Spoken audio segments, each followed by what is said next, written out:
20 साल से मैं ये कहता रहा हूँ कि राम कभी भी अयोध्या में पैदा नहीं हुए। दूसरा प्रश्न मेरा ये है, क्या अदालत में कभी भी रामलला हाजिर हुए? क्या रामलला के नाम से वारंट इशू किया गया? क्या रामलला को नोटिस दिया गया?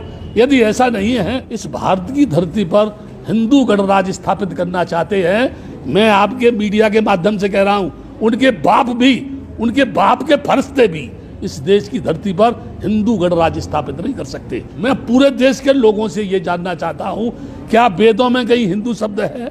क्या पुराणों में कहीं हिंदू शब्द है? कहीं गीता में कहीं हिंदू शब्द है? रामायण में कहीं हिंदू शब्द है? उपनिषद में कहीं हिंदू शब्द है?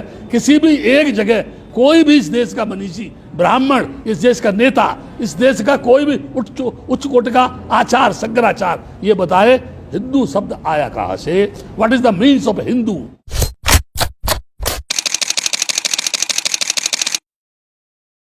उसकी जो मूल लड़ाई थी अयोध्या की, वो मूल लड़ाई का जो आधार था वो ये था कि who is the real owner of this land, यानी वो बाबरी मस्जिद है अथवा राम की जन्मभूमि है। या मैं ये बताना चाहता हूँ, 20 साल से मैं ये कहता रहा हूँ कि राम कभी भी अयोध्या में पैदा नहीं हुए। लेकिन यहाँ एक समझने की चीज़ है कि भारत में बौद्धों का जनमत नहीं है और जो लोग आवाज़ उठाते हैं वो अबौद्ध हैं। इसीलिए मैं एक बात ये कह सकता हूँ कि हिंदूकरण की जो नीति है आरएसएस की, वो ये कहती है कि आप माने या ना माने, लेकिन हम मानते हैं कि आप हिंदू हैं। ठीक है। अब यह प्रश्न ये है, मैंने कुछ समय पहले बोला था, सोशल मीडिया पे किसी पे बोला था कि रामलला सबके सामने बाबरी मस्जिद उस स्थल पर रखे गए। रामलला के मंदिर नहीं, उस जगह को ताला लगाया गया। बाद में वो ताला खोला गया।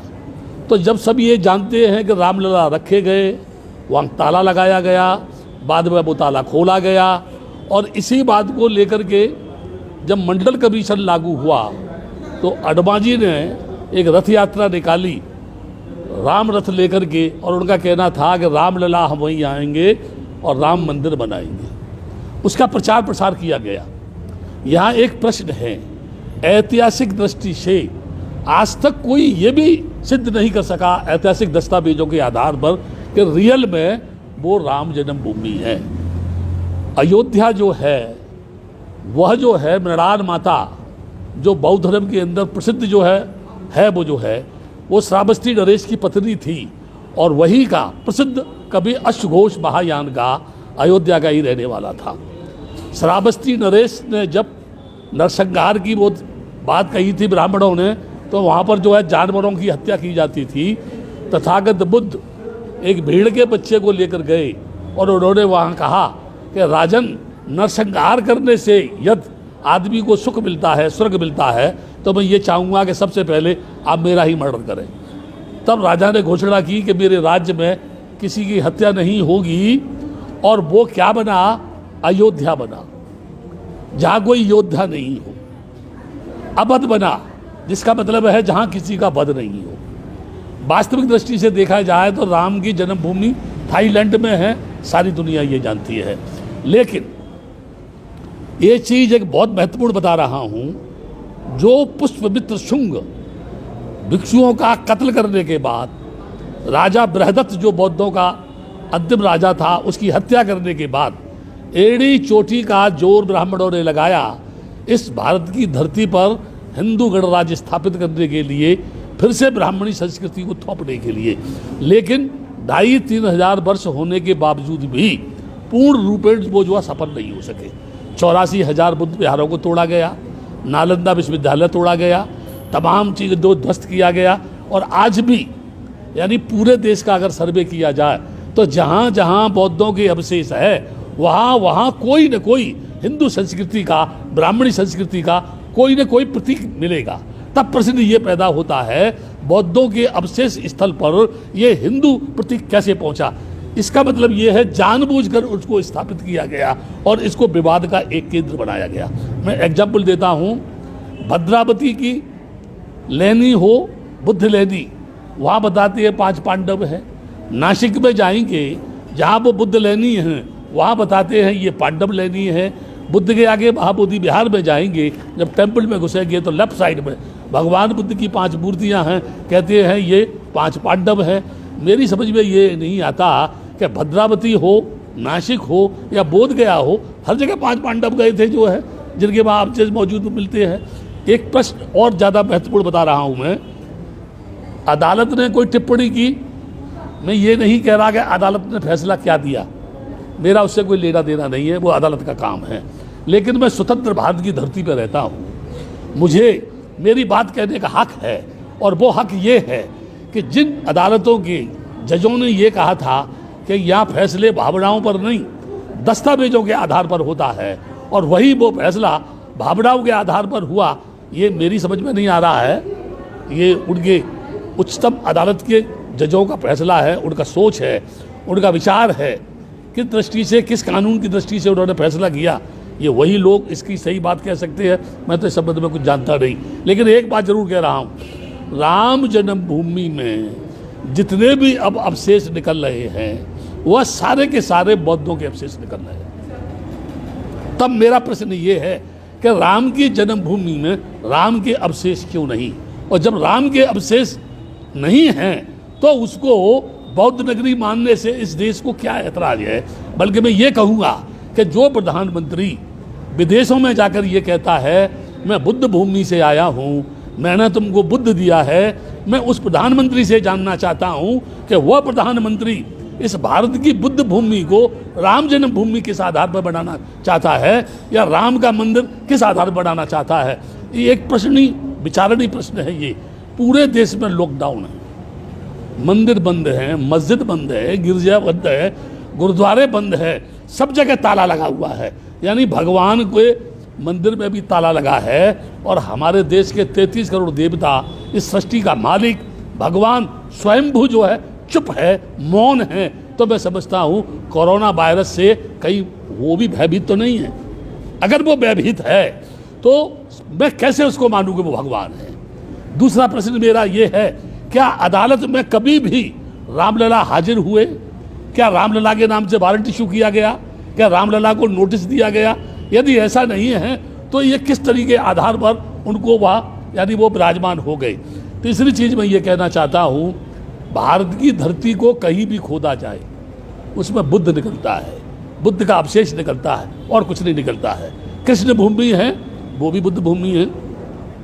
भूतेश्वर से लेकर मथुरा में कलटरी तक 27 भव्य बुद्ध विहार थे, बहुत बड़े बड़े बुद्ध विहार थे। आज खोदा जाए तो वहाँ बुद्ध विहार निकलेगी। यहाँ एक प्रश्न है, बुद्ध की मूर्ति को तेलिया बाबा बनाया जा रहा है, बुद्ध की मूर्ति को विष्णु बनाया जा रहा है, बुद्ध की मूर्ति को विकृत किया जा रहा है।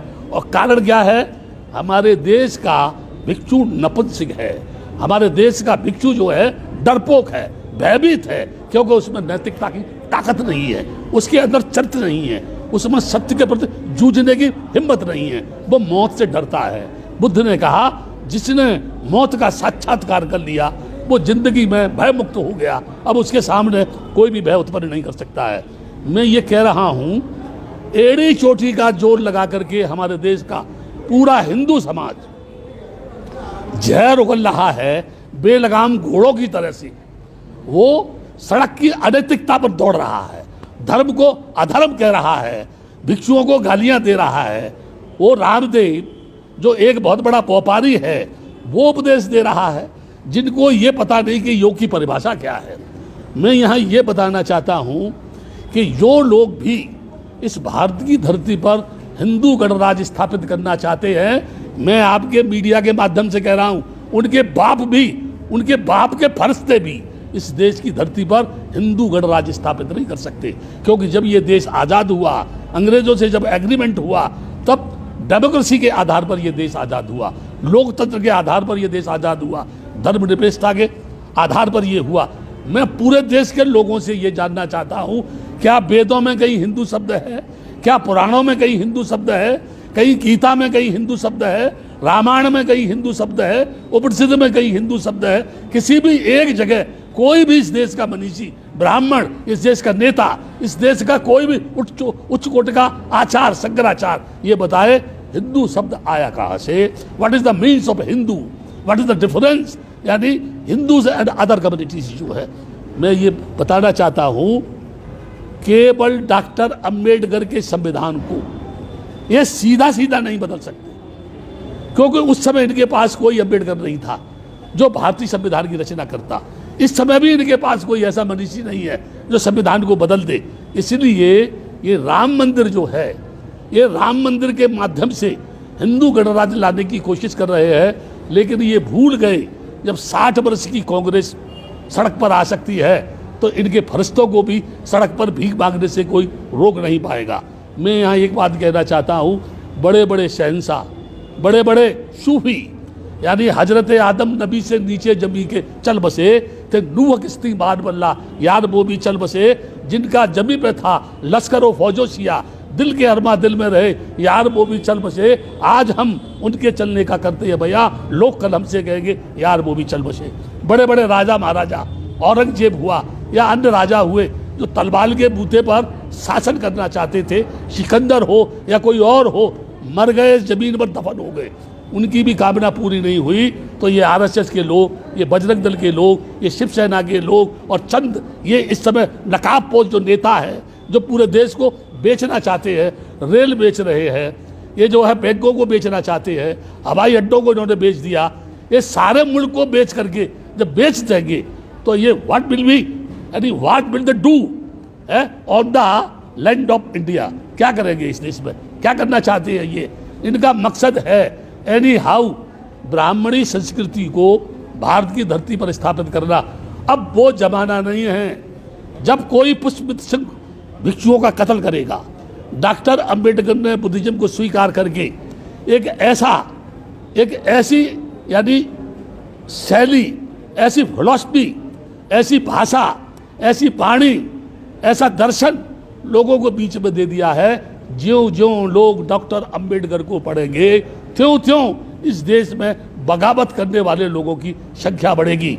सच को कहना अगर देशद्रोही की श्रेणी में आता है, ब्राह्मणवाद की सच बात कहना अगर देशद्रोही की श्रेणी में आता है, तो मैं देश के लोगों से कहूँगा मुझे किसी भी चौराहे पर खड़ा करके फांसी लगा दो, मुझे कोई आपत्ति नहीं है, लेकिन मेरे मरने के बाद भी मेरी जिस्म का एक एक कण ये बोलेगा ये बुद्ध भूमि है, ये बुद्ध भूमि है, ये बुद्ध भूमि है, ये राम जन्म भूमि नहीं है। अगर कोई ये कहता है कि राम जन्म भूमि है तो मुझे बताए राम का जन्म कैसे हुआ, वो कौन थे जिन्होंने चावल दिए थे, उन रानियों के संतान किससे पैदा हुई, मुझे लोग ये बताएं क्या गोबर से गोरखनाथ होते हैं, क्या मकड़ी के पेट से मकरध्वज होते हैं, क्या यहाँ यानी घास से आदमी पैदा होता है। अगर पहले होता था तो इस सदी में कहीं ना कहीं तो गोबर से कोई बच्चा पैदा होना चाहिए, कहीं ना कहीं मकड़ी के पेट में से तो कोई पैदा होना चाहिए। ये झूठे, ये बेईमान, ये बदमाश, ये गुंडे, ये लफंगे इस देश की नैतिकता का तहस नहस करके फिर से इस देश को गुलाम बनाने की ओर ले जाना चाहते हैं, जो कभी भी संभव नहीं है, कभी भी इनकी भावना पूरी नहीं होगी। बुद्ध ने कहा पहले अपने आप को जीतो, उसके बाद दूसरे की जीतने की बात करो। 5 तारीख से तो निर्माण कार्य भी चालू हो जाएगा, ऐसे समय हम बौद्धों को क्या करना चाहिए? कोई भी बौद्ध इस समय पर कोई भी कदम उठाएगा, लॉकडाउन का मतलब क्या आप जानते हैं? लॉकडाउन का मतलब ये है समूह में लोग नहीं जाएंगे, गाड़ियां बंद, रेल बंद, बस बंद। बौद्ध क्या करेंगे? क्या आप ये सोचते हैं कि धरना प्रदर्शन करके ये बौद्धों की बात सुन ली जाएगी? यानी पूरी दुनिया जानती है कि बुद्ध के आगा महाबोधि बिहार बौद्धों का है। पूरा त्रिपिटक कहता है कि अयोध्या जो है साकेत नगरी के नाम से जानी जाती है। ये कह रहे हैं ये राम मंदिर है, और कह नहीं रहे हैं, उन्होंने उस जगह बाबरी मस्जिद को तोड़ करके राम मंदिर बनाने की शुरुआत कर दी। यहाँ एक प्रश्न है, जब वहाँ बाबरी मस्जिद थी ही नहीं तो आपने मुसलमानों को 5 एकड़ जमीन देने की घोषणा क्यों की? क्या आप उनको खुश करना चाहते हैं? और फिर ये अभी रक्षाबंधन आ रहा है, उसके साथ साथ ईद आ रही है, और ये 27 से फिर यानी 5 तारीख तक लॉकडाउन करेंगे। ये लॉकडाउन का मतलब क्या है? कोई भी आदमी किसी भी प्रकार की सरकार के खिलाफ बगावत नहीं कर सकता है, और वो जो चाह रही है उसे वो करेंगे। लेकिन मैं एक बात बता रहा हूँ, ये कुछ भी कर ले, ये सफल नहीं है। मंदिर बना ले, ठीक है ना, मंदिर बना ले। ये अभी भी किसी ने कहा, मैं कह रहा हूँ इस बात को, जितने भी मंदिर हैं भारत की धरती पर, अगर उनके पुजारियों को वेतन के अलावा जो भी फंड है वहाँ, अगर पूरा फंड ये सरकार ले ले तो 130 करोड़ लोगों की समस्या का समाधान हो सकता है। लेकिन ये ऐसा नहीं करेंगे, क्योंकि मंदिर के नाम पे तो भड़काते हैं, ये मजहब के नाम पे तो लड़ाते हैं ना। इसलिए ये नहीं चाहेंगे। आप मुझे बता दीजिए, जिस भगवान को कभी देखा नहीं, जिस भगवान से कभी बातचीत नहीं हुई, जो भगवान कभी आया नहीं, जिस भगवान को पूर्वजों ने नहीं देखा, लोगों के बाप दादों ने नहीं देखा, और ये कह रहे हैं कि वो है, कहाँ है, किस जगह है। और फिर अंत में कहता हूं, जब आदमी ही दुनिया में नहीं रहेगा तो फिर भगवान को मानेगा कौन, इन मंदिरों में जाएगा कौन, इनकी पूजा कौन करेगा, इनको चढ़ावा कौन देगा। तो आवश्यकता मंदिर बनाने की नहीं, आवश्यकता आदमी के जीवन को बनाने की है, आदमी के जीवन को सुखी बनाने की है, लोगों को अच्छी शिक्षा देने की है, लोगों को अच्छी टेक्निकल एजुकेशन देने की है, लोगों की बेरोजगारी की समस्या हल करने की है, लोगों को नौकरी देने की है, नारी को पढ़ाने की, आगे बढ़ाने की है, उसकी नैतिक यानी शिक्षा के माध्यम से उसके चरित्र का निर्माण करने की है। तब जाकर के इस देश का भला होगा। एक तरफ कहते हैं बेटी बचाओ, दूसरी तरफ बेटी के साथ बलात्कार होता है। एक तरफ कहते हैं भारत माता की जय हो, और वही भारत माता की छाती पर नारियों का हनन किया जाता है, चरित्र हनन किया जाता है। ऐसा क्यों?